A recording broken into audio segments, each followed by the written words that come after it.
Okay, I think we are good. More people will join. We have over 100 people already here, 200 and more registered.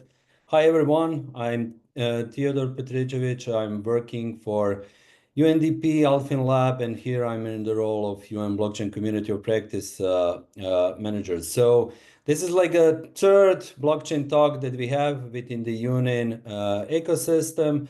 We are discussing a lot of different topics from month to month. Thank you all at the beginning to all of you that participated actively as a panelist, keynote speaker, or as a participant on the Blockchain for Good Summit that was held a couple of weeks ago.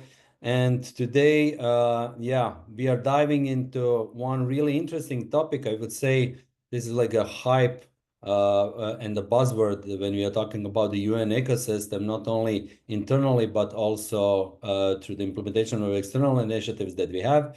So we will talk about the digital identity.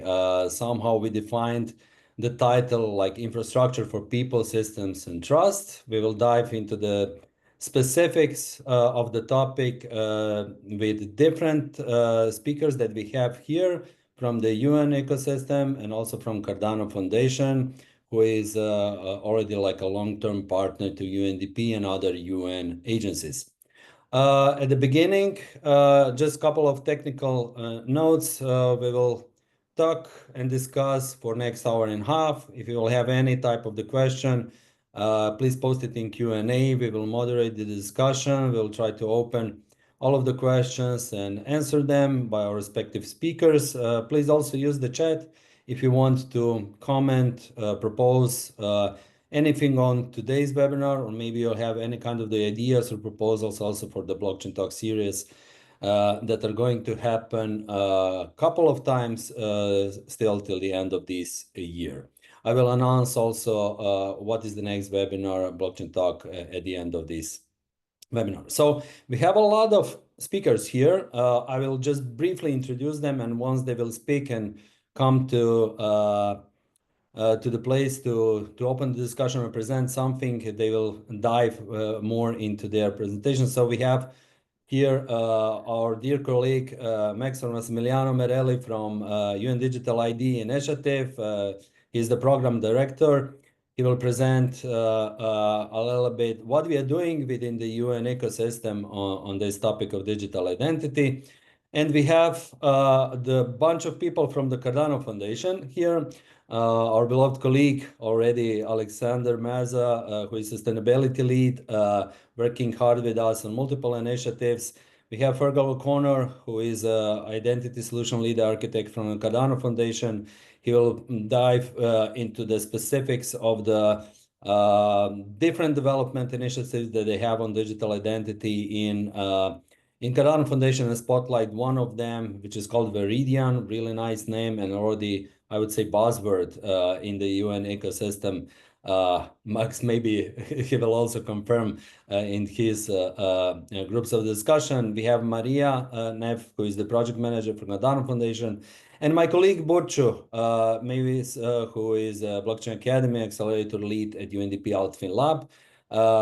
She will discuss with Maria on the specific initiative that we have together supporting the Tadamon civil society organization, digital identities. So here with me is, of course, Haidana. You hear a lot from her. She's sending you a lot of messages, reminders, and anything else that is related to our work within the UN ecosystem, our communications lead. So, okay. At the beginning of this blockchain talk, I would like to give the floor to Alex Maaza to introduce a little bit what Cardano Foundation is doing. If you remember, we already hosted a couple of blockchain communities here in the blockchain talks. Now it's time to also explore what is Cardano and what Cardano is doing in the blockchain industry. Maybe you can also, Alex, reflect a little bit on your collaborations and partnerships with different UN agencies. I think you are building a great portfolio of the work with UN ecosystem. Alex, over to you. Thanks, Joe. Hi, everybody. And we are building a great portfolio together. So I'm the sustainability lead at the Cardano Foundation, and I've got this really cool job where I get to interface between the blockchain world as a non-technical person and the world of international development and humanitarian action.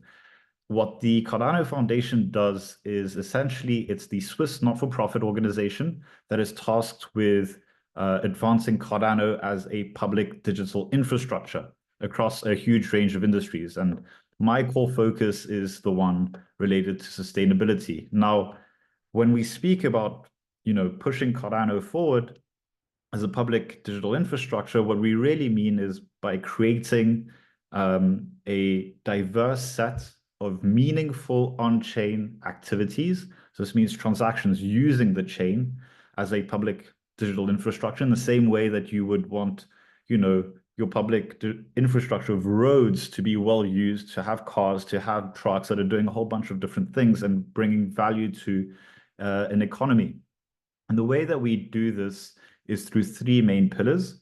One is education, which is what we're doing now. So speaking with different stakeholders, whether they be in industry, regulators, policymakers, or the normal kind of end user of the technology.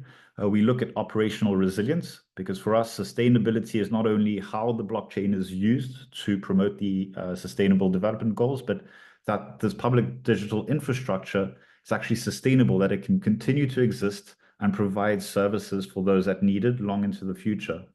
And then last but not least is really adoption. So again, the meaningful use of this digital infrastructure. I've been at the foundation now for 4 years. Before that, I worked in innovation cooperation for Switzerland, and that's actually how I got into blockchain myself. Since joining the foundation and attracted to a promise of a blockchain with a purpose, I've been working with a few really motivated community members. These are technical developers, these are marketers, these are people that used to work in UN organizations or elsewhere in the humanitarian space. And together, we started working on, this portfolio that Theo is mentioning. And we're lucky enough that a few active members of the UN community are now joining us and contributing to this movement.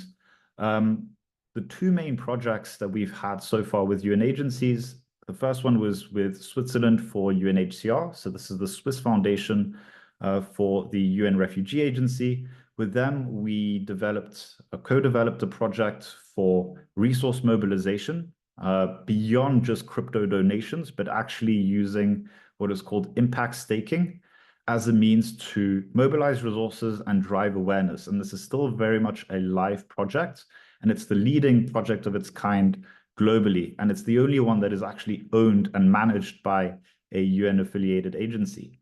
And then with UNDP, we've actually been speaking for years and accelerated our collaboration, especially since last year, working with Theo and his team on a number of different topics, including a proof of concept solution for digital identity and civil society organizations, which the team will speak about later, but also a number of different projects where we're looking at how do we leverage the blockchain treasuries. These are the treasuries of blockchain protocols like Cardano as a new donor for UN organizations. And to this end, we've managed to work together with UNDP as well as community members to implement and fund a number of different events, like the Blockchain for Good Summit. Repeatedly, we've also managed to fund a Blockchain for Good accelerator between UNDP and an external third party that is currently live and going through an application process, as well as a few other activities that enable the UN to test out and experiment in as safe and as de-risked a manner as possible with this new and exciting technology. So with that, I'll join the discussions a little bit later with Massimiliano on a fireside chat towards the end of the presentations, and looking forward to all the presentations from our colleagues here. Thank you.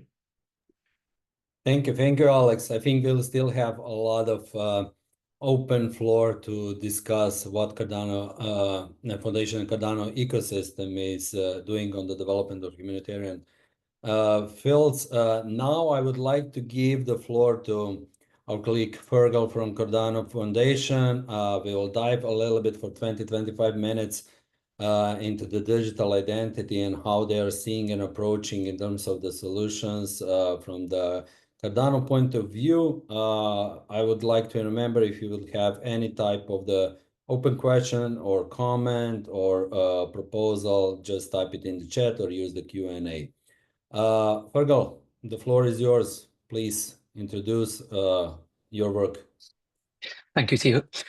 So, hello everyone. My name is Fergal O'Connor. I'm the Identity Solutions Lead Architect at the Cardano Foundation. I've been with the foundation for about 3 years now, and the majority of my time there has been up and build out our digital identity infrastructure, specifically in a decentralized way.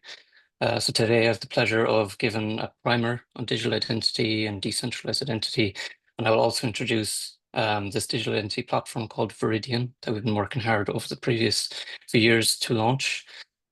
So from that, I will jump right in, I think, and give a background on why exactly this is such a big topic for us. And if I could go ahead, Burcu, thank you. If I could kind of sum it up as a problem statement of why we're really taking this seriously, it would be that digital trust, as we know it, is collapsing across the globe.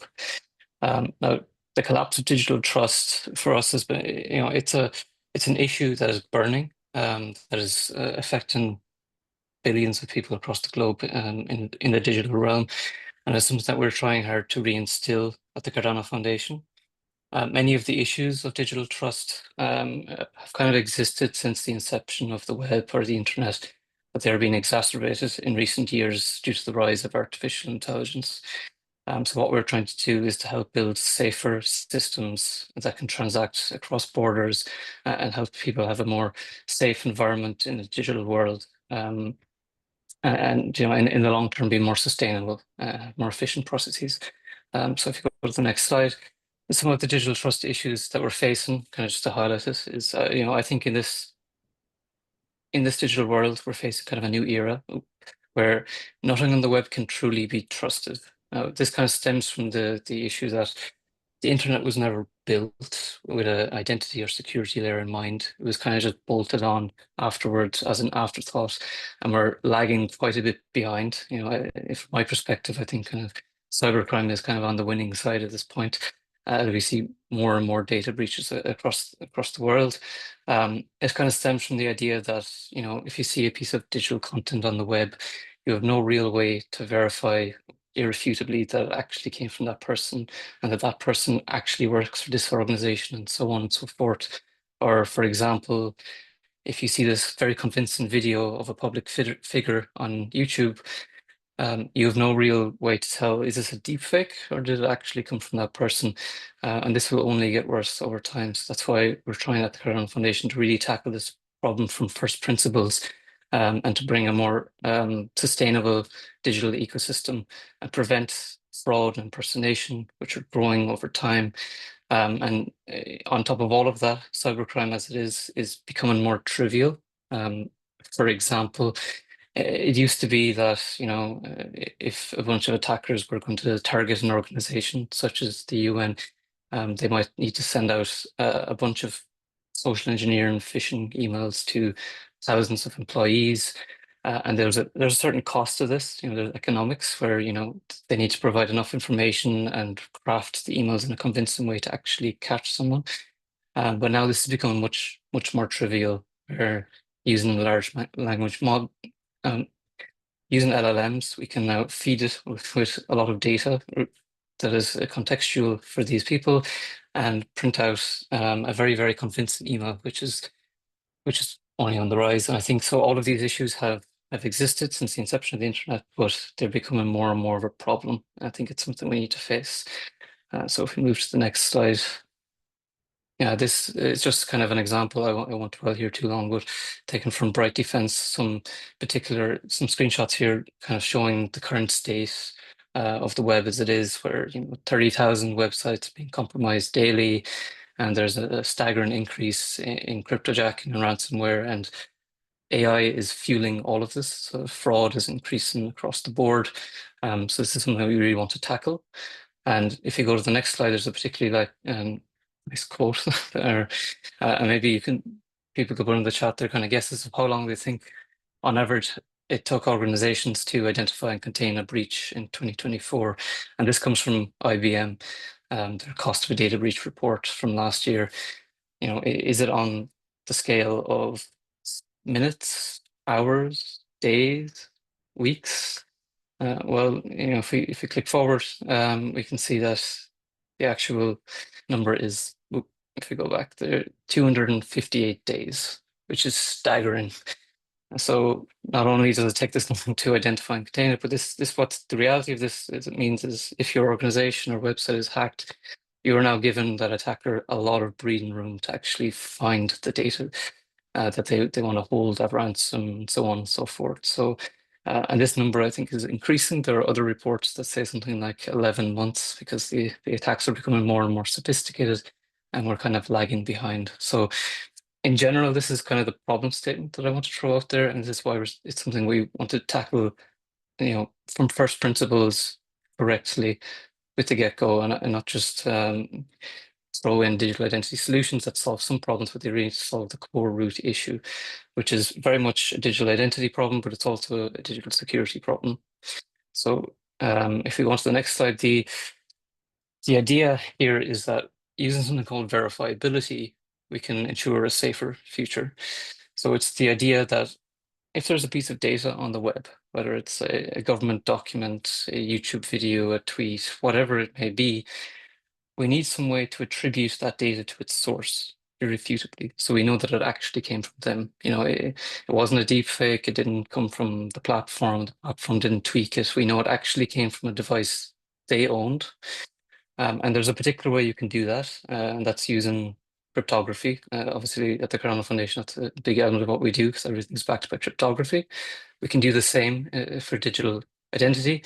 And it's important from our perspective that you can do this in a globally spanning way, so that no matter where the data is, what border or jurisdiction you're in, or what website or environment you're in, you know that this data came from the person who they claim to be, or if they claim to work for an organization, they're a representative of that organization with that authority. Now, this doesn't mean that we're building some huge universal tracking system. It's just to say that we're doing this in a privacy preserving way, so maintaining privacy. But if you are presented or disclosed information that you can attribute with certainty that it really came from that person, and that's very important. And I'll touch on organizational identity in a few slides, but organizational identity is a big piece of this. So just to kind of paint a picture of what this might look like, this kind of verifiable future that we're trying to build at the Cardano Foundation with the likes of the United Nations, is in this world, if we click forward, we'll see a world where all digital content, no matter what it is, if it's a tweet, if it's a YouTube video, if it's a document from a company, and so on and so forth, or even if it's data that feeds an AI model to train themselves, that it can be attributed to an individual, organization representative, or even a machine irrefutably. Okay? So no longer do we have this doubt, did it actually come from this person? Did the platform change it? Were they hacked? So on and so forth. This is data that actually came from their device. So in this world. So, and also in this world, you click on, we'll see that this is a world where we have no passwords, because this is something none of us like to manage, and also no federated login, such as Google single sign-on. The federated login was something that came as a result of people not wanting to actually manage their passwords. But federated login doesn't actually solve these security issues, and it also impeaches on people's privacy.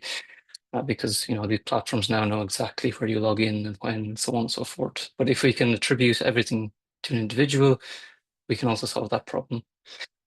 And the third thing here is that an extension to that, phishing attempts can now become near impossible in this world I'm trying to imagine. So instead of getting a phone call from your bank or an email from your bank saying, okay, something's gone wrong here, you need to provide us with these details to help recover this situation. If we have these systems in place where, systems can actually attribute that this person works for this bank is, this actual branch of your jurisdiction, and this person within the bank actually has the authority to be actually reaching out to you. If we can do that, then there wouldn't be that phishing phone call or that phishing email. It just wouldn't exist. It'd be like a supercharged spam filter for what it's worth. So we can really minimize this kind of chaos that's currently happening if we can actually attribute where data comes from to begin with. And finally, I would say that security breaches can be detected immediately and systems can automatically recover. So not in 258 days' time. So the result of this is that, if an attacker gets in the door, we can kick them out straight away before they actually get to anything that can, any data, personal data that can be put on ransom, so on and so forth, or dropped onto the internet. And that, if we can reach that stage, now we can build secure systems that even if they are breached, they can recover and continue operating and provide a safer, more efficient future for people. So if we go on to the next slide, we've been navigating this complex space for a couple of years now. I think there's two learnings we've kind of come across. The first is that if you want to do this in a truly globally spanning way, where you can move data across industries automatically and have proper certainty that the data is still secure, and your identity isn't locked into this platform, you can actually take it wherever you want to take it on the web and the internet in every industry, then it needs to be decentralized. The only two options of a fully decentralized system are one, trusted third party, but the trusted third party might be a bit too much for an entire world to adopt. So it's also a lot of liability. So a decentralized model where we put our trust in cryptography, if done right, is a solution that we're trying to push forward at the Cardano Foundation. And the second learning is that we spent quite a while navigating this space, trying out different decentralized identity systems. There are hundreds of them out there, comparing and contrasting and going to different conferences and working groups. And there was one that stood out to us as truly being able to solve this problem. It's called KERI, which stands for the Key Event Receipt Infrastructure. So KERI forms the backbone of Veridian at the Cardano Foundation. We actually actively contribute to the protocols and the development of it. I'm just putting it here to highlight some of the features of it, which we inherit at the Cardano Foundation in our product Veridian. So KERI if we go forward, KERI is a fully decentralized identity system. So it's backed by cryptography, which means, we can have wallets on our phones and machines and so on and so forth that can use cryptography to digitally sign any content that leaves our devices. That can be coupled with credentials that KYC credentials, so on and so forth, in a way that can span the entire world. So I say truly decentralized because there are many decentralized identity systems out there that aren't fully decentralized. This one is completely, truly decentralized. And I would say it's built for mission critical security. So if you create your identity today, it can live with you forever, no matter what happens. You'll always be able to detect a compromise in your identity and recover from it. And we find that very important, of course. And it does it in a way that has global interoperability at scale. So no matter what system you have, it can integrate with KERI in a quite lightweight way, and it is really scalable. If we digitally sign things, for those who are technical in the audience, we know that there's a cost of that and those verifications. So we need to build systems that are scalable, can be a scalable signing infrastructure, as it were, so that these can actually be adopted. Because if they won't get adopted, there was no point going to all this effort. We really need to fix the problems of the internet at a global scale. It supports GDPR regulations, and I believe the next point is also post-quantum resistant. So, like I said, if you create your identity today, you want it to live with you forever. You don't want to lose your identity just because something happened. So if there's a surprise quantum event, your identity will be able to recover from that, and that's built into the KERI protocol. I think the final point is organizational identity, and we can actually go to the next slide for this.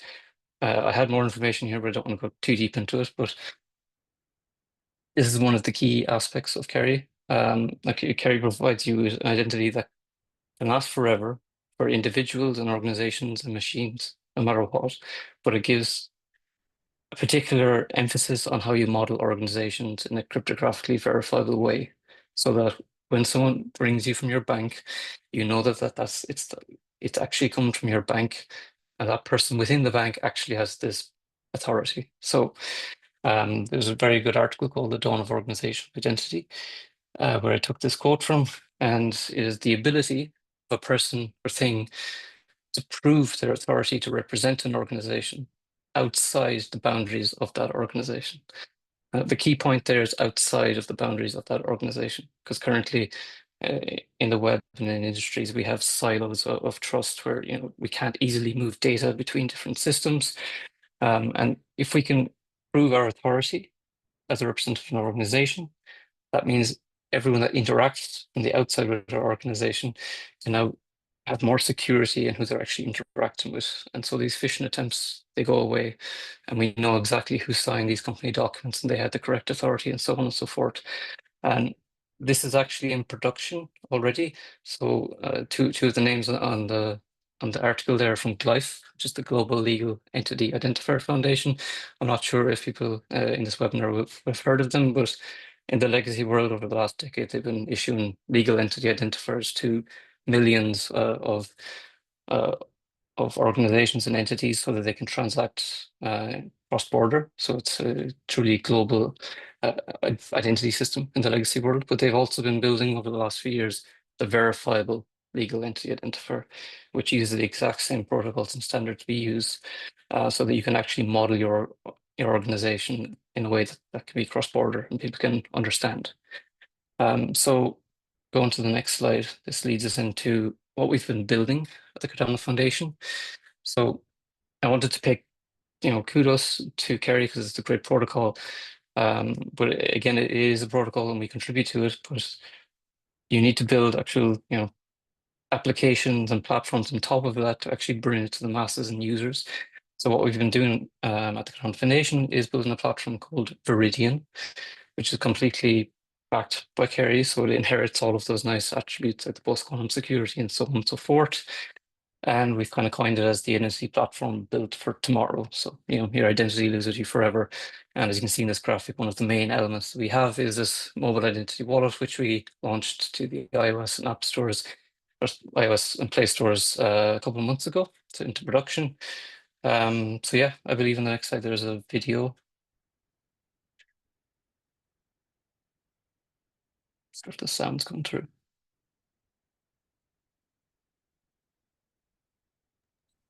Sorry, can you hear the sound when I play the video? No, there is no sound. Now I will try. How do you empower trust in every interaction? And how do you know it's authentic once you do? In healthcare, data compliance protects patients. In supply chains, source validation supports transparency. And in finance, network security prevents fraud. Across industries, identity verification is the foundation of trust. Yet existing solutions fall short. Last year, data breaches affected 1.7 billion records in America.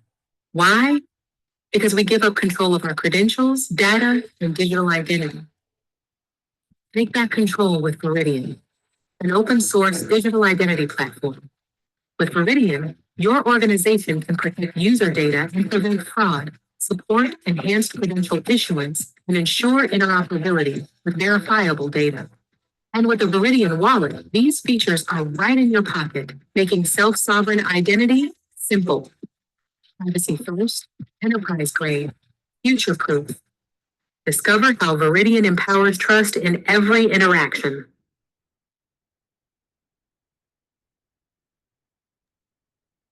Thank you.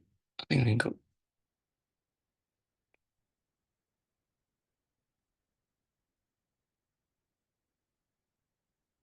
Great, thank you. So that was kind of promo video, as it were, of kind of what we've been building. Veridian.id is our website, so that QR code on the right will send you there. But just as an overview of what we've been building, as I mentioned, we launched a mobile wallet to the app stores. It's the world's first Kerry-based mobile wallet, which means it's VLEI integrated, so it's capable of organizational identity right now.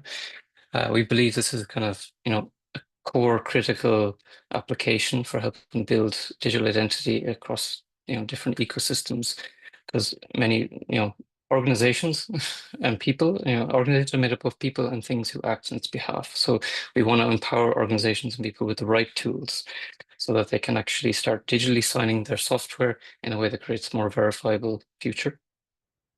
So you can move on to the next few points. Yes.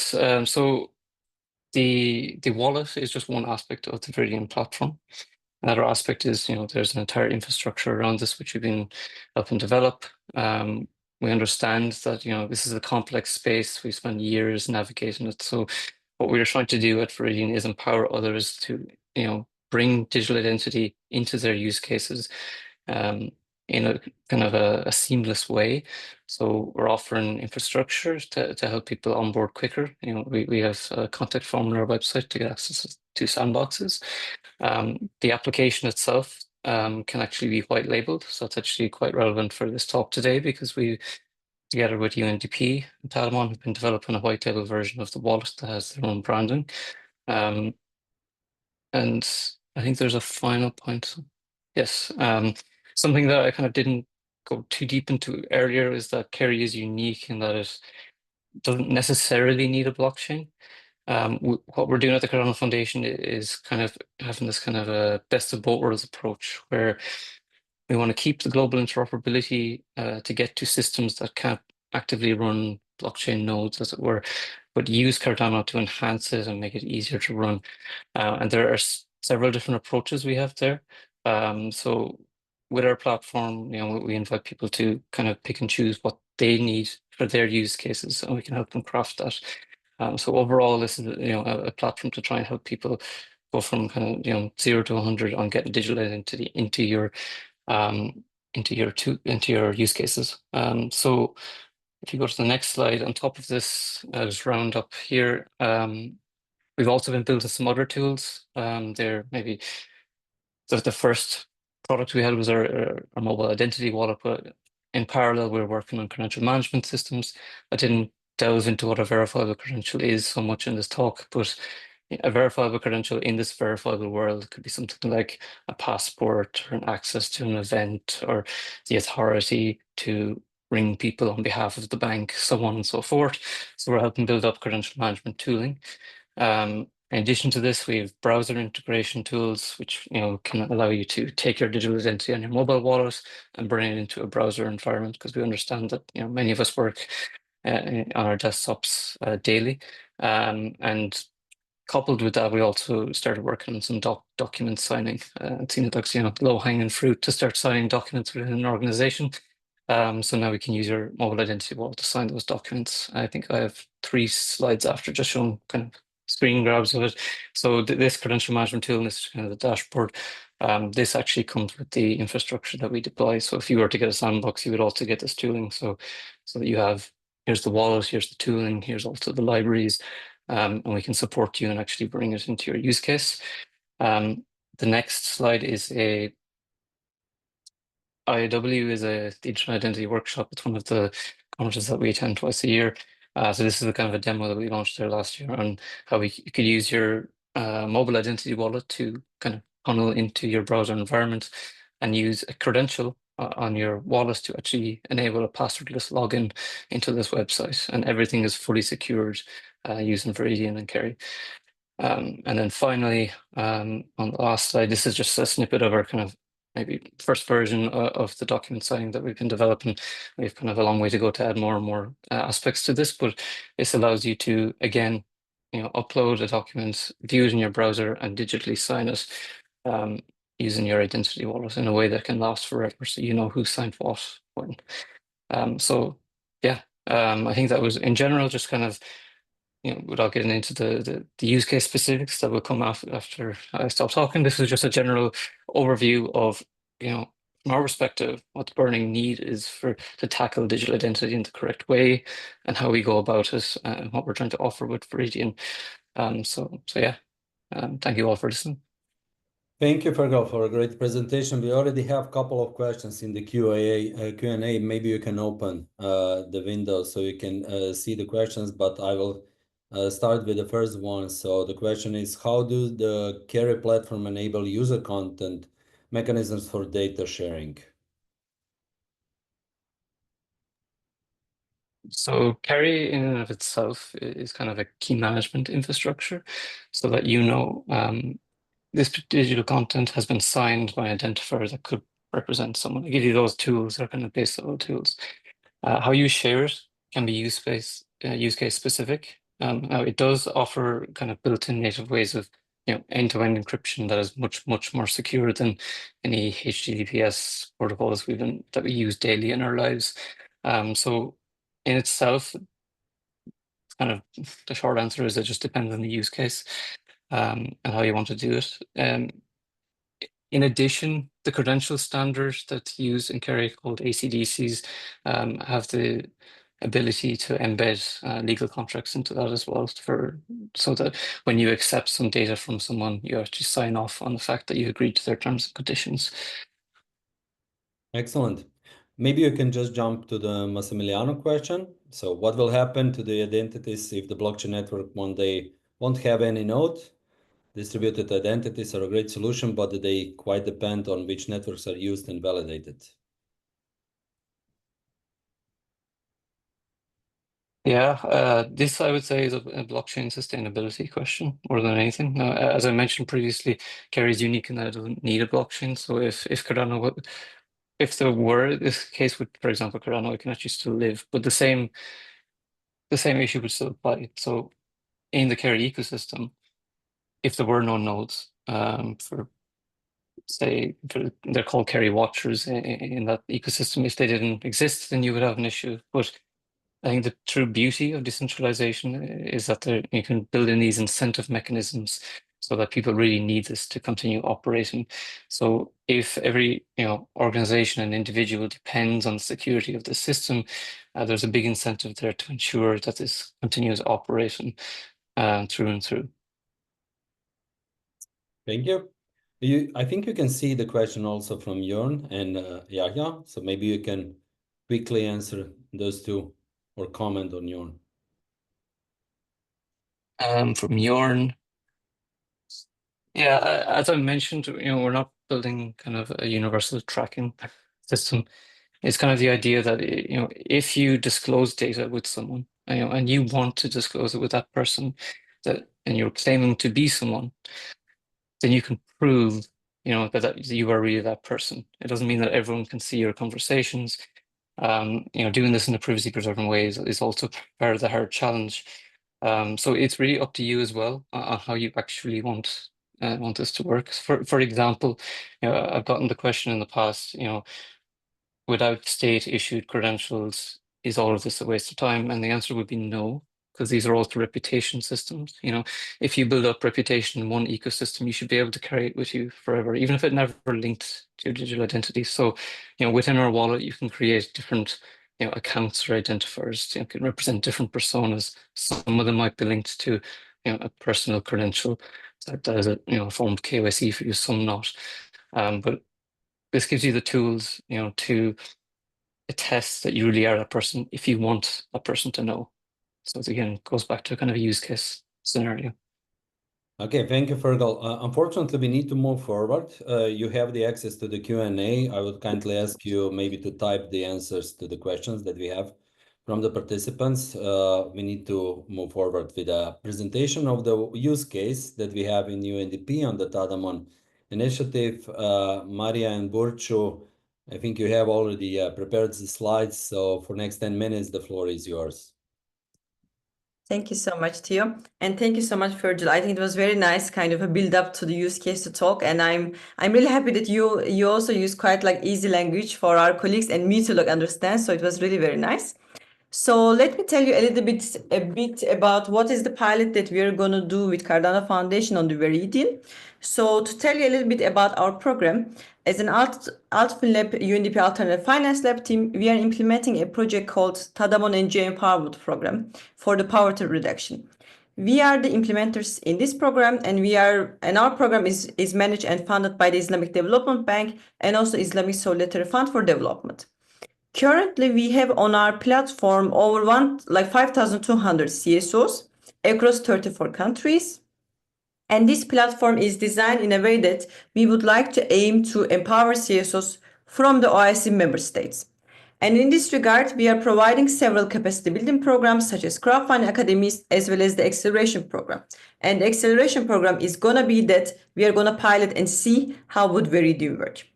And as part of our platform, we are verifying the organizations, because if you would like to, like if you're an organization and you want to work, you want to like collaborate with us with like any of our projects, we have to verify and make sure that the organizations are reliable. Like in this regard, we are doing the verification process with our UNDP country offices. I'm not sure like if you know, but we have like country offices over 174 countries. And then we are also working with the government focal points to verify the CSOs. And now with Veridian and in partnership with Cardano Foundation, we want to kind of have a shift from innovation as an experiment to innovation as an infrastructure. So as part of Tadamon Phase 2, we would like to utilize AI and blockchain technologies to reach 20,000 CSOs by 2030 across 57 countries. That is why we are now trying the pilot to see how we can do it together. So to tell you a little bit about how we are doing the verification now, for you to understand later when Maria comes and talks about the solution, I wanted to give you an overview about like how we do it currently. So as I mentioned to you, all the organizations that are part of our community, we have to verify them if we want to onboard them to any of our programs. So first, the organizations, they sign up to Tadamon platform. So let's just give an example. Let's say that I'm an organization from Jordan and I want to apply to like acceleration program from Tadamon. First thing I need to do is I need to sign up to the platform. And when you sign up to the platform, there are several questions we are asking the organizations to fill. And one of the most important things that we care when we do verification is their registration documents. So our team from the UNDP side, we go through all the signed up and we check one by one their documentation to see whether their documentation is something at the first place looks legitimate for us to pre-approve or not. If let's say they attached a document that was not a registration document, but a picture of a project or something like that, we reject it.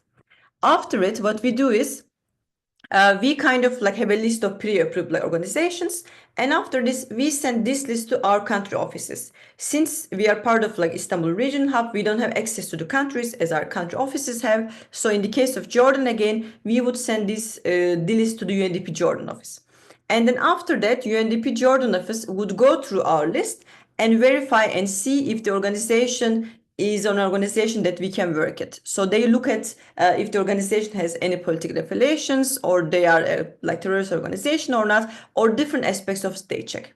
After we get the list from them, which takes a few weeks, then we send this list to our like Islamic Development Bank team, and then they send it to the government focal points. Then it also takes several weeks, and then they send this data to us, and then we manually go through the data. We go to our website and approve and reject like that. So you can imagine, like we write here, it will take 3 to 4 weeks, but sometimes it even takes more. So you can see that the whole process is very much manual labor like based, and there is so much back and forth going between the different stakeholders.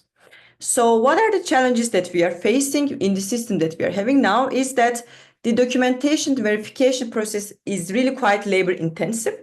Like as I mentioned to you, like earlier, we are working with 34 countries. So you can imagine, let's say it is me, like I go through a registration document from Afghanistan. I don't know the language. I don't know how the registration documents would look like. I just have some kind of an idea what a legitimate, like document looks like. Then I can kind of see that I can pre-approve it. So there are some pros to errors. But of course, as I told you, we are sending it to our country offices and government focal points. So we are verifying in the end, but the process really takes a lot of time.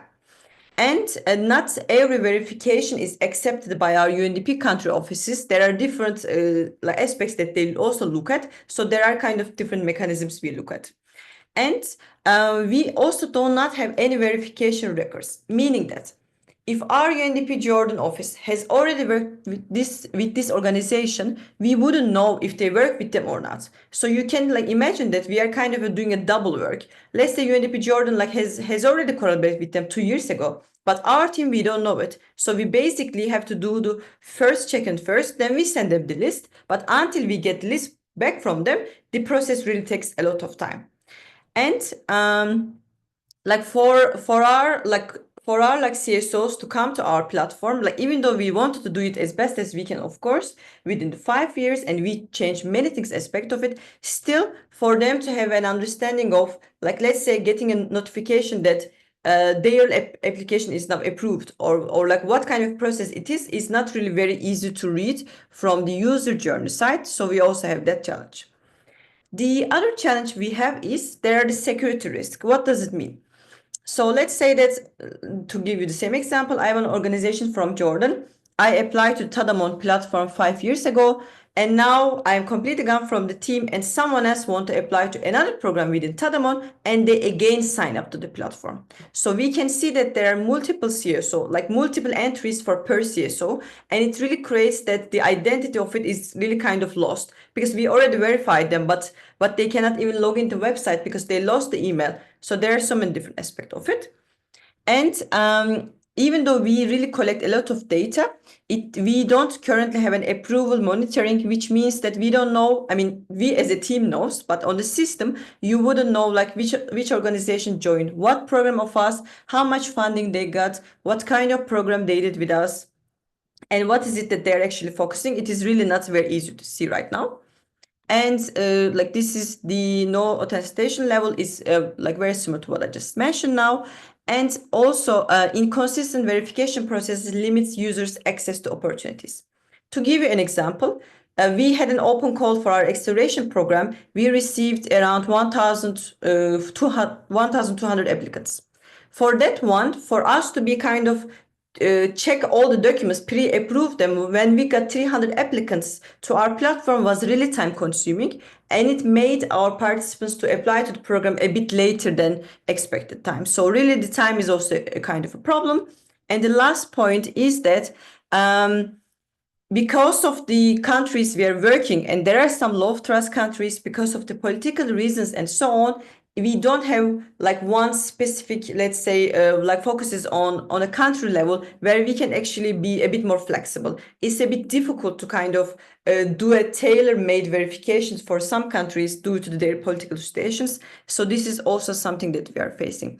So we talked with all these challenges I mentioned, of course, more in detail with Cardano Foundation, and then they kindly helped us to see what kind of a solution that could be provided. And now Maria will talk about the solution and tell us more about how they will make the life a little bit easy for us. And we are going to pilot this within our Tadamon Accelerator project with our 50 participants. But now I give the word to Maria to tell us a bit more about the solution. Over to you, Maria. Thank you very much, Burcu. So all the challenges that Burcu just mentioned, they're quite a lot, right? And we decided with Tadamon team to address some of them. We decided to kick off with a set of them and provide targeted solutions as the first proof of concept. What's great about Veridian is that it offers the sandbox environment, and within it, we can partner with some of our partners and get some proof of concepts and pilots off the ground. And in this pilot, we're aiming to develop the white label solution that will allow Tadamon to establish the unique identifier for the CSOs, so civil society organizations. What UNDP wanted is the way to anchor the certificates on-chain to prove that the CSOs have gone through the KYC process. So it's not only about establishing the organizational identity, but also having something that is immutable and that can be pointed to on the blockchain, because it improves the credibility of the CSO and it allows for Tadamon to trace which CSOs were approved. So on the screen, you can see some of the features we chose for the first POC that we're doing.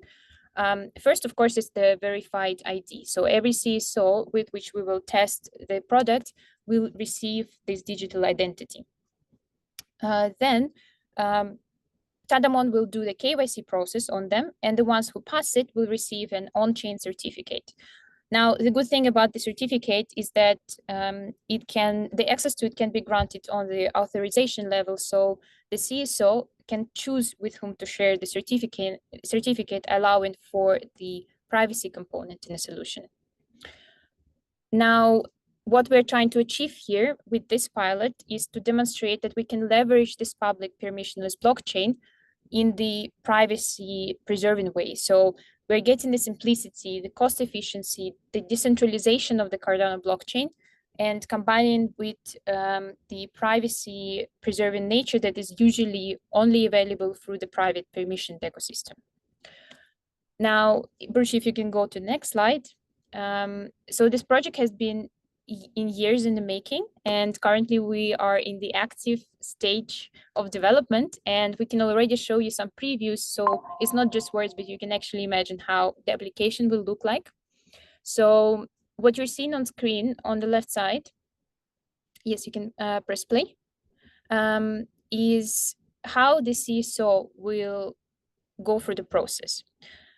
They will go with the process of the create an identifier, and as you can see, and you will see that the process is quite seamless. So you will actually not see the blockchain layer. The application is really intuitive. And in the pilot, we will also work closely with CSOs to make sure that it fits their needs. It's intuitive for them to use and for the Tadamon team. When the CSO requests a connection to the Tadamon, they will also send a request for the Tadamon team to verify that their application is adhering to all of the AML and KYC processes. As soon as the Tadamon team deems that the CSO is approved from their side, they can click it on their side of an app.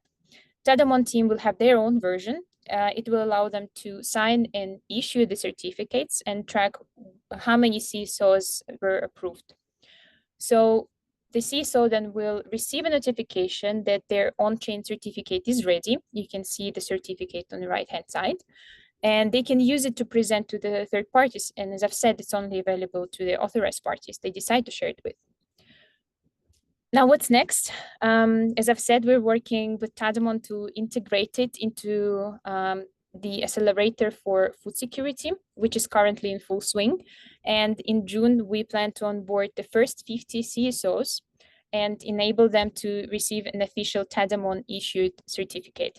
And hopefully, as Burcu mentioned, our big goal of onboarding many CSOs can result in this in the near future. Now, this is all I wanted to share with you today. I'm happy to take any questions in the end. And I think with this, I can give it over to Max, right, Theo? Yeah, thank you very much, Burcu and Maria. I think this is a really interesting initiative. Really looking forward for the results in the next months on this. But yeah, now we can switch to UN use case. We have Max with us.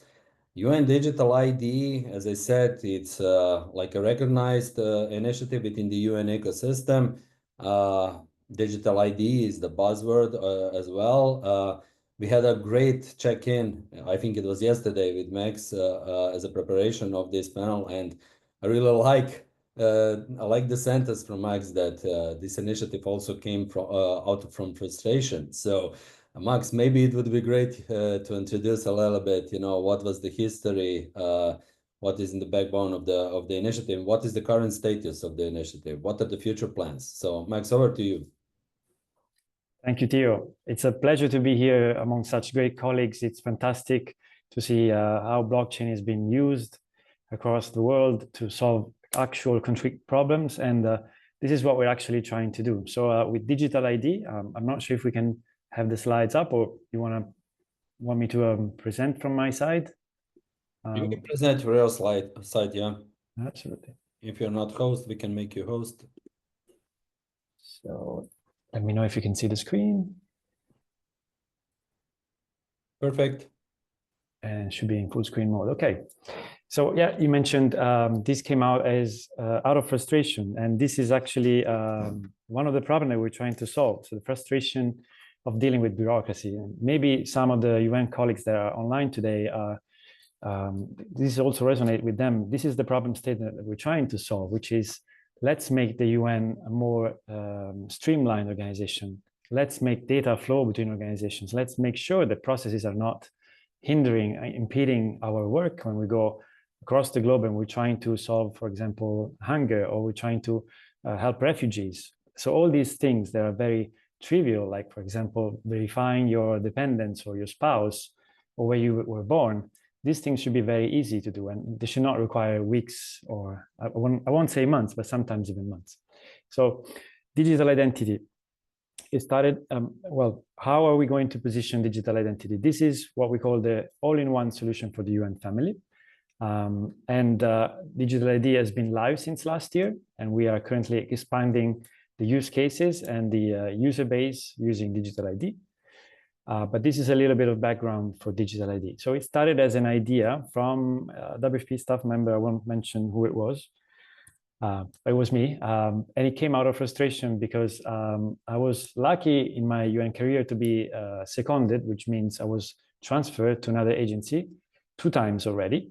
The first time it was between the World Food Program and the UN Secretariat. So I moved to New York. I was so happy to be in New York, ready on the first day to start producing a lot of good value for the UN Secretariat. And I was talking to my boss, and my boss said, well, you know, you have to go and visit 13 different offices across the globe, across the UN, across Manhattan, before you can actually get your building pass and your computer and your email set up and your pension fund. And this is going to take potentially a couple of weeks. And then, so I'll see you in a couple of weeks.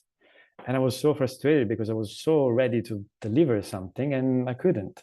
And so I thought there must be a better way for us to do these things. And this is how the idea came up. And this was, I'm sorry to say, 15 years ago. And it's been a long journey. I've been trying to pitch this idea to a lot of people across the years. And I think maybe the technology wasn't ready. Maybe people weren't ready. Maybe I was a little bit ahead of my time. But then when I talk about this idea now to people, they say, why didn't we have this 15 years ago? And I'm like, yes, exactly. Anyway, so we managed to get the idea up and running in 2020 because I was so lucky to be invited to a number of contests, one of which was UN-wide, so a competition between all of the UN. And we presented this idea together with my team, and we won that contest. So this contest was about reimagining the UN together. We presented the idea with a 3-minute speech, which was very intense. But at the end of the day, we convinced people that this was a right approach to solving some of the inefficiencies and bureaucracy process that we have in the United Nations. So in 2021, we got a project terms of reference approved, and we got 6 sponsoring organizations. As you can see, some of the big names out there, they decided to contribute and fund the program. It became a fully fledged program with a governance, an executive steering committee, joint working group, all you can name all the groups you want. We have all of them. We had a program director found from the UN system itself, and we have a number of use cases that were prioritized because there were so many ideas, and we wanted to make sure that we were delivering, of course, those that were of much value to the United Nations system before the others. But of course, tackling such a big program, big problem statement is difficult, and so we decided to go with a very small use case. So the very first one use case that we implemented last year was the one related to the pension fund, where basically we are allowing soon-to-be retirees to share their data with the pension fund before they retire. This was a manual process. Of course, there was also an interface with the pension fund, but the final manual reconciliation process took about 3 weeks for organizations to send that data to the pension fund. And then an additional 2 weeks for the pension fund to do all the manual reconciliation and recalculations. And now with digital ID, we've cut that time from 3 weeks to 2 days, which for me is fantastic. It's like 85% of time saved in a process that is so very repetitive. And you know, we're saving times for everybody, for the pension fund, for the organizations, and for the people that now are able to receive their pension payments on the very first month after they retire. So we're already delivering value on that use case. Now, this is a very nice slide that puts out there the problem statement that we're trying to solve. So what is digital identity for our program? we are trying to provide the UN workforce, so we're tackling UN staff, with an easy-to-use and universal system-wide identity based on blockchain, of course, which allows people and organizations to share data across the different systems. So breaking down those silos that we mentioned previously. And in concrete, a concrete example, what is digital ID? It's a digital wallet that sits in your mobile phone. It's available for iOS and Android, and it contains verifiable credentials within your wallet. And these verifiable credentials are generated for you by your employer, and then can be shared by you with other third parties that you decide. And this is all done on a zero knowledge proof. So we are only sharing the minimum set of information that it's required to make sure that you have, for example, rights to your pension, or you are transferring to another organization, and so you have proving that you have an employment history with the previous organization, and so on and so forth. And what is not digital identity is not a database. We're not creating this as a database, a centralized database, and it's not a replacement for ERP systems or learning management systems. We're not trying to reinvent the wheel. If anything, we're actually trying to build on top of all the existing systems. So we're getting data from ERP systems, we're getting data from your HR system, and we are enabling people to share their data outside of your organization. And I'm sorry, last point. And as a byproduct, of course, we don't have a mandate to improve and harmonize processes across the UN, because that's a really big ask. But as a byproduct of our endeavor, we actually are somehow streamlining processes, because for organizations to be able to share data, for example, with the pension fund, we had to come up with a data schema that is equal and is the same for everyone. And so in that respect, we are actually simplifying things a little bit. So our platform is built completely on open source technology. It's based on Hyperledger Indy, as you're going to see afterwards. And it allows for unlimited use cases. For now, we have the pension use case up and running. We have 2 more use cases in the pipeline that we are actually going to deliver very soon, I think at the end of June, beginning of July. One is to allow people to have mandatory certificates in the digital wallet. And the other one will be to allow interagency transfer of movements. And the very first minimum viable product, the MVP, was the one that we delivered that I mentioned before, is the pension, what we call the pension use case. These are a number of principles that I think resonate with a lot of people. These are the principles that are inspiring the Digital ID program. We are making sure that all these principles are respected at any point in time. And of course, some of these principles will resonate differently with different people. And if I was to pick, I don't know, the top 3 principles out of this, I would say, first of all, I will keep in mind sustainability, which is at the core of our program. We like to make sure that whatever we deliver today is going to be sustainable in the future, and everything that we deliver is delivered in a modular fashion so that other agencies can use it, other organizations can take it, move it forward.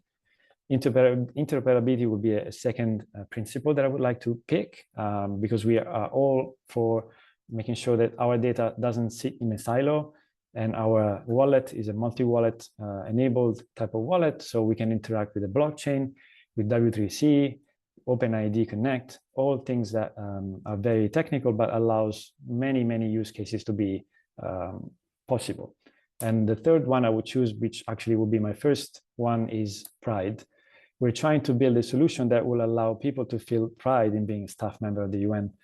For some of us, and maybe this resonates with a lot of people, the UN is a very good system, but sometimes it is felt like being a little bit slow, maybe a little bit too bureaucratic. And with this fantastic mobile application and this fantastic technology, we're trying to have pride in being part of the UN. You're going to have all your UN live, all your employment history, everything that pertains to the UN in the palm of your hand right there in your smartphone.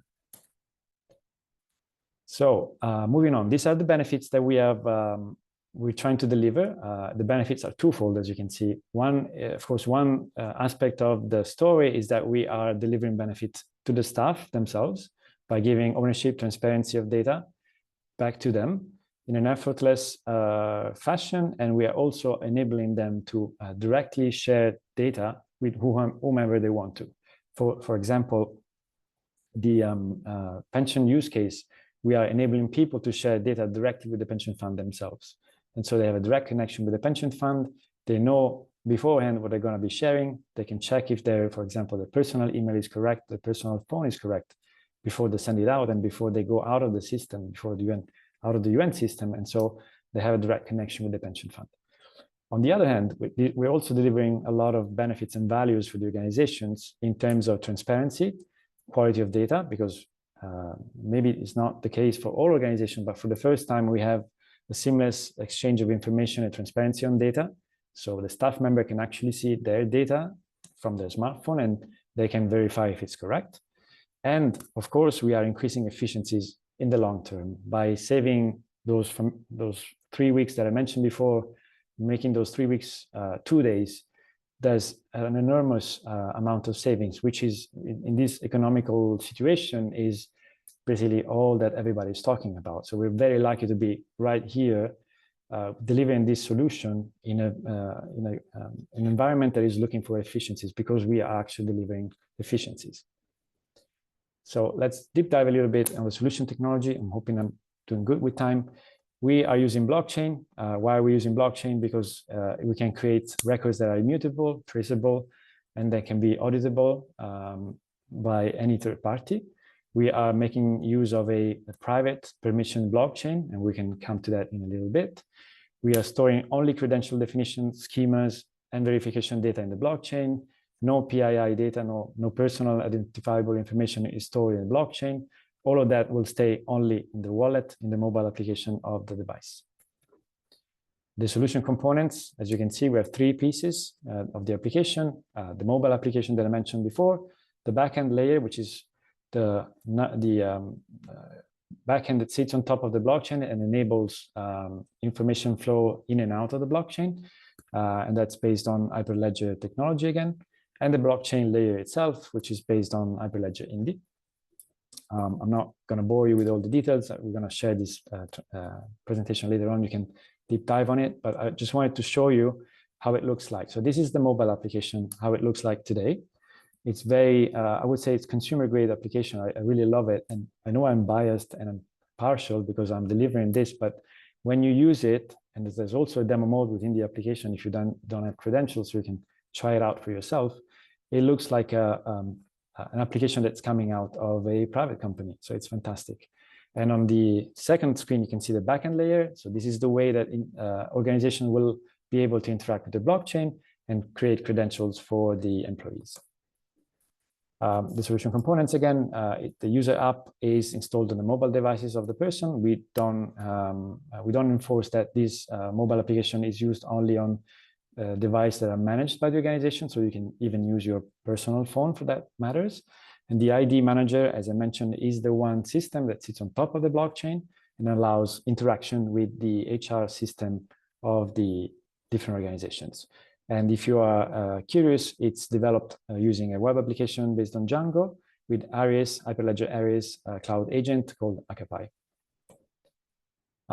So this is a little bit technical, so bear with me for a moment. This is how we have the creation plane of verifiable credentials. We have a participating organization, which is the issuer of the credentials, the authoritative trusted party that creates credentials for you. So for example, in my case, UNICC, who's employing me, is issuing my employment records. I can get credentials from them, save them into my mobile app in the digital wallet. And if I were to move to another agency tomorrow, say I want to move to UNDP, for example, I can use that credentials, share them with UNDP on the other hand, and they will be able to make they will be sure that those credentials were created by a verifiable identity and trusted authority like UNICC. And all of this is done through blockchain. These are the technical components of digital ID. Again, it's fairly complicated, but as you can see, we have the smartphone app that interacts via internet with the ID manager, which interacts in turns with the organizational ERP. These are the blockchain nodes that are developed and deployed in the different organizations. which allows us also to have a redundancy in terms of blockchain nodes. If one node goes down, we still have 5 other nodes, and so on and so forth. I'm dropping here a number of links that you can maybe later on click on, and maybe Burcu, if you have the ability to share this, the video is very interesting, so I'll kindly ask you to share it with us. It's on YouTube. Yes, I'm going to share my screen. Thank you. Welcome to the UN Digital ID, the app that's reshaping how we, as UN staff, manage our personal and professional data. In 2024, we launched the first use case on separation, enabling staff to seamlessly share their verified HR and personal data with the UN Joint Staff Pension Fund anytime, anywhere. By reducing paperwork and speeding up key HR processes, the UN Digital ID ensured pension benefits were processed without delay, allowing users to enjoy a well-deserved retirement. But that's just the beginning. Soon the app will integrate additional features, like storing your BeSafe completion certificate and swiftly verifying entitlements for transfers or secondments when transferring between UN system organizations. That means fewer delays, fewer repetitive forms, and more transparency, saving you days and even weeks of back and forth. Onboarding to retirement, the UN Digital ID puts ownership of data in your hands, empowering efficiency, trust, and a modern workforce culture. Download the UN Digital ID today. Together, let's embrace digital transformation and build a seamless future for the UN family. Thank you so much. So if you don't mind, I'll keep sharing the screen. And I think there was a question from Tia at the very beginning, which was, where do we see digital ID going forward in the future? So we are proposing a number of use cases. The organizations are then going to decide which use case to prioritize, of course. So let me put it here. Hope you can see the screen again. Yep. And the use cases that we are putting forward are, some of them are very easy, so low-hanging fruits. We are, I think, as we saw already with Fergal and the Cardano Foundation team, we are going to enable single sign-on through digital ID to a number of UN common websites, for example, the pension fund websites, your organization, whatever other website you can think of, UNDSS TRIP website, for example, or Inspira, another very common UN system for applications. And then we're also going to think about things that are a bit far-fetched and going to be probably in the future. So we are thinking with the idea of creating virtual badges. So instead of going around with your plastic badge everywhere you go, you could potentially get access to buildings using digital ID. So that would be a dream of mine, something that will really simplify the life and produce a lot of savings in the process. And another very far-fetched scenario that we're pitching right now is digital payments. So I know it's probably sci-fi for the UN, but we are thinking about at some point in the future being able to receive your salary within the digital wallet itself. And I know I'll stop there because some people might get scared, but it is fantastic. The number of things you can enable through this type of technology is basically limitless. And yeah, so thank you, so Max, for this extensive presentation of really, I would say, important internal initiative that we have in UN ecosystem. We already have a lot of questions in the chat, also in the Q&A, but I think some of them will be also covered in the next discussion with Alex. So somehow we prepared like it will be flash fireside chat. We will have like 10 minutes, 10, 12 minutes for it. I see already in Q&A section, a lot of questions that are somehow connected to the topic that we already discussed to be asked from the Alex side. So maybe Alex, over to you, and then at the end we will see how much time we will have for the questions from the audience. Yeah, thank you, Tio. And this was really just awesome being an audience member for most of this session. I learned a ton, and I feel like I really want to work for the UN when this kind of innovation is kicking off. So congrats to Max and the rest of the teams that are doing these kind of bits and pieces. On my end, I'm actually calling out of Geneva right now. So you can imagine that a lot of my friends are working at a few different UN organizations. So I'll definitely be having a chat with them about what their future looks like as it relates to UN digital ID. And actually, as somebody that's, wanted to work within this field and initially trained to work for one of these organizations, it always seemed to me as an outsider that UN agencies often seem to compete with each other, especially over scope. And in this case, you managed to get the Big Six to co-sponsor something under UNICC as a leading platform. How did it come? How did they come together and decide, hey, you know what? Let's work together. Let's cooperate. Because I believe this is also the platform that Theo is trying to foster with the blockchain community of practice. So yeah, Max, how did you get the what's the magic sauce, and how can we learn from this?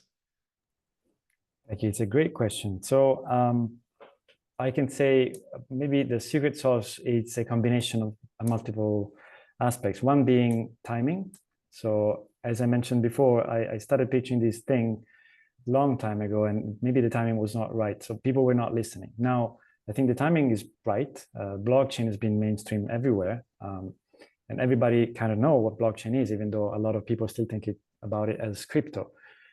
Distributed ledgers now are a reality, and they are enabling so many things which are fantastic. And I have to say, in this particular case, the fact that we chose blockchain was potentially the magic sauce that brought everybody together. Why? Because we chose a technology that was non-territorial. It was very much owned by everybody. So this is what I keep repeating to everyone. Why did you choose blockchain? The reason was so that nobody can say, I own data, I own this solution. Nobody owns the solution, but everybody does, right? So, and if somebody says, well, this is something that was created by the Secretariat, then Secretariat is having all the data. No, this is created by all 6 agencies together. We all own it, and we all are responsible for it. And I think that was the magic piece that was maybe missing to the equation. Okay, this is really, really interesting, and maybe just for a later segue into public permissionless versus private permissioned. But before we jump into that, there must have been some challenges, right? You mentioned timing was one. It must not have been super easy all the time. What were some of the challenges? And like looking back now, maybe how would you have handled it differently? Because I think there's probably a lot of your colleagues within the UN that are thinking of some kind of initiative that relates to digital transformation. The team from the Cardano Foundation with Theo and Burcu are also looking at this with a very specific thing. What can we learn from you in terms of how you surmounted challenges and how you maybe approach different things? Right. So I would say the biggest problem, the biggest hurdle that we have time and time again is keeping the momentum, trying to keep the interest going into this initiative. Because as you saw from the background slide, we've been running for almost 5 years now. And at some point you get people that are saying, oh, digital ID again? I thought you delivered something already. So why are you still here? Because we have so many use cases that we can implement now with the technology. And so I think the biggest problem in the years was trying to keep the momentum going, trying to keep the interest alive in people. And for that, I think I'm very, very grateful because I have a very talented team of people that are enabling my crazy ideas. So sometimes I come up with ideas like digital payments, and they will say, this is impossible. And then I will maybe challenge them. And they will say, okay, maybe we can do it. And then we start pitching that idea to other people, and they say, this is a great idea, or maybe this is not a great idea. Maybe let's talk, let's sit, let's find a solution together. But I think the most important thing when it comes to this big program is never stop believing in the idea. And so, again, I was saying, I am very, very lucky because I have a team of people that really believes in this. And you can see it. We wear it every single day. We are living digital ID every single day. Wherever we go, we only talk about digital ID. And this is how you keep the interest going. Awesome. I see some similarities with the mindset with some of the other UN colleagues that we work with. So thanks for that. That's super inspiring.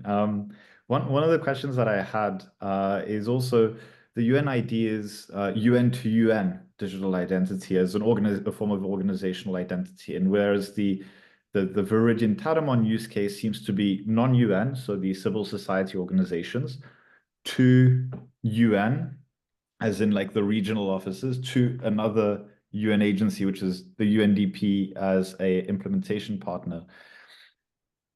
Besides technical interoperability, how do you see interoperability between these different systems kind of take form, right? Because I can imagine there's a lot of different digital identity solutions, lots of different implementations.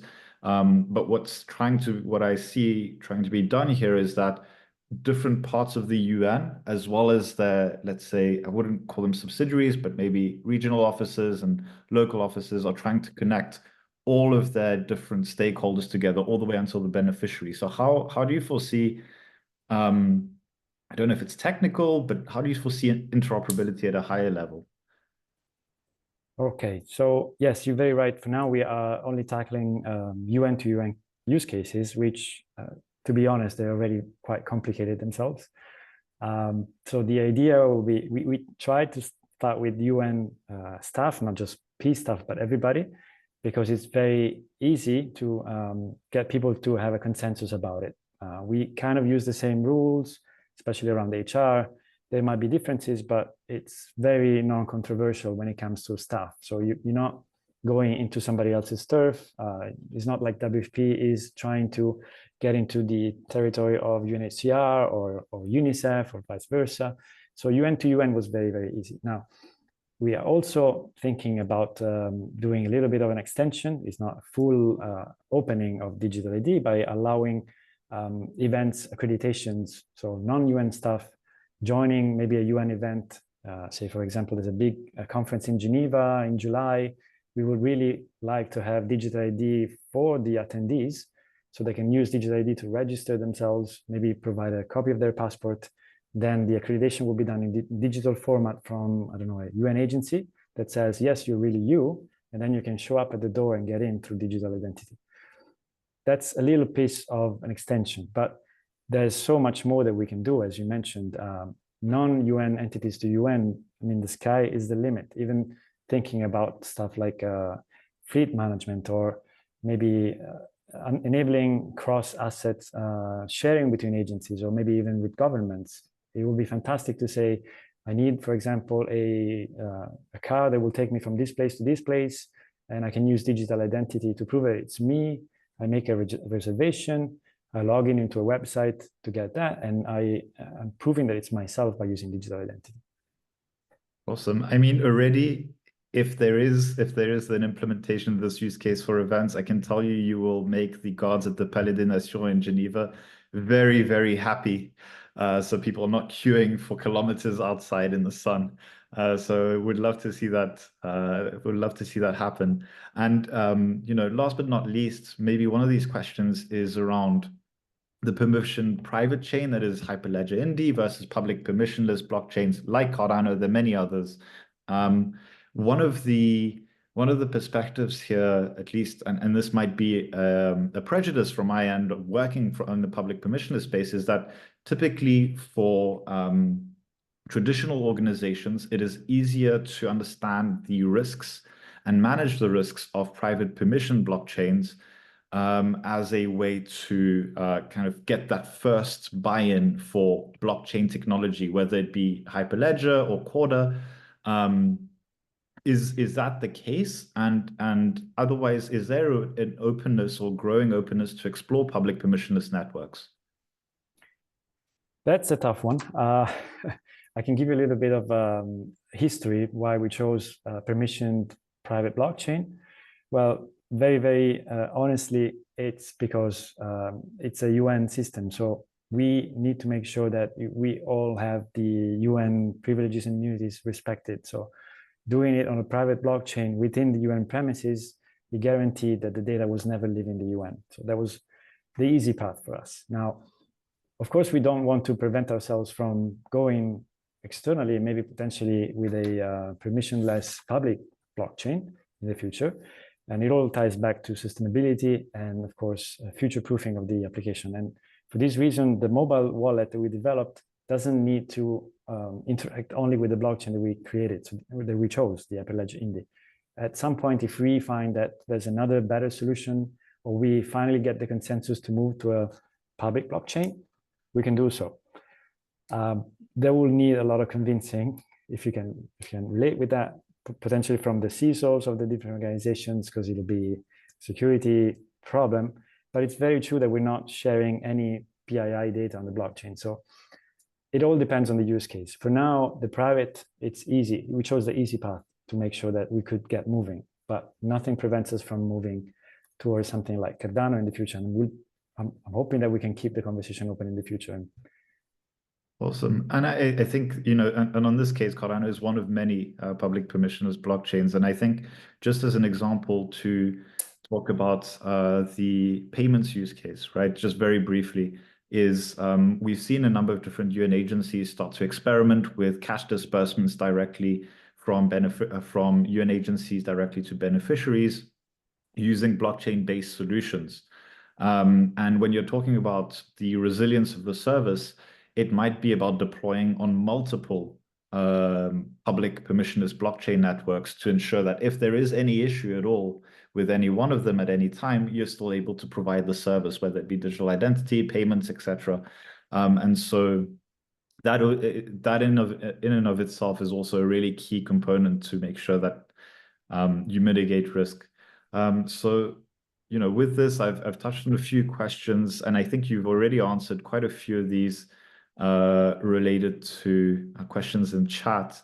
Theo, should we open up the floor for questions? I saw somebody raising their hands earlier. Yeah, we have a couple of questions already in chat, but they are answered also in the Q&A. Maybe there is one open question for Max for you. Now we have the case for UN staff. Is there any thinking to have also organization ID for UN organizations? Case of the organization ID for UN organization. If it's too tough to answer or not really clear, maybe we can open the floor for 2 minutes. If you don't mind, questions. Yes. Yeah. So is there any burning question in next 2 minutes, dear participants?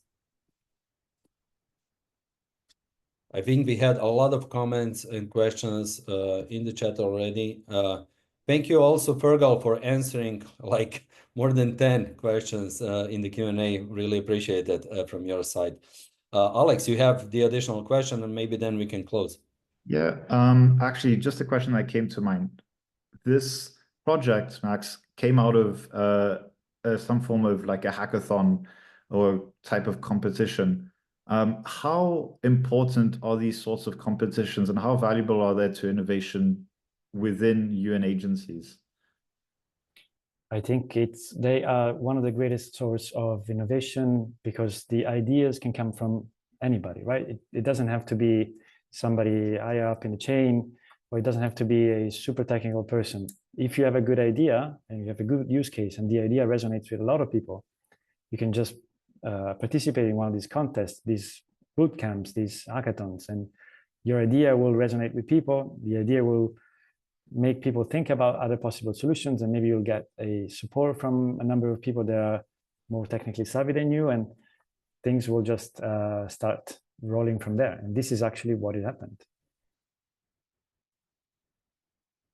Actually, if I may, just on a side note on that one, you at some point you told me if you could change something in the way that we've done all of this from the beginning, I would change only one thing. And I'm really lucky that at some point somebody told me that. The original name of this, so I was pitching this idea to a number of people. And I remember the very first time that I pitched this idea to a big audience. I think it was like 150 people in Vienna. It was a big audience. And I came up on stage and presented this idea. And the one thing that I would change was the name that I gave to this project was the Employee Master Data on Blockchain. It was awful. Nobody would actually ever buy into that. So I remember this one very smart person that came to me and said, I really believe in your idea, but man, you need to change that name, because that really isn't a great name. So why don't you call it digital identity? And boom. And then after that, everything clicked into places. So if I could do it all again, I would choose a very good name since the very beginning.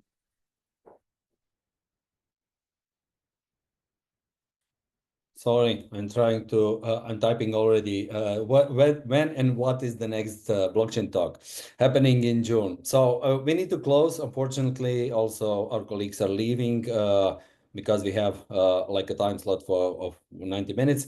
Thank you, Alex. Thank you, Max. Thank you, Maria. Thank you, Burcu. Thank you, Fergal, for all of the information shared here with us. Now, I would just like to close with the information to share when the new blockchain talks is happening. So we have already scheduled June 5, 2 p.m. CET. Topic will be governance and DAOs. Again, we have the example from the UN on UN DAO initiative. We have also colleagues from different blockchain communities joining. It will be a huge panel. I think 6 people already, like we had today. So looking forward to that discussion. Before we close, Hayden already opened the short poll. Please answer these 2 questions. Thank you very much for your participation. As Heidi wrote a couple of times in the chat, the recordings and the presentations will be shared via email through our newsletter. And of course, we will post everything in UN Blockchain Community of Practice MS Teams group. Thank you very much all again, and talk soon on blockchain. Thank you so much. Thank you, everyone.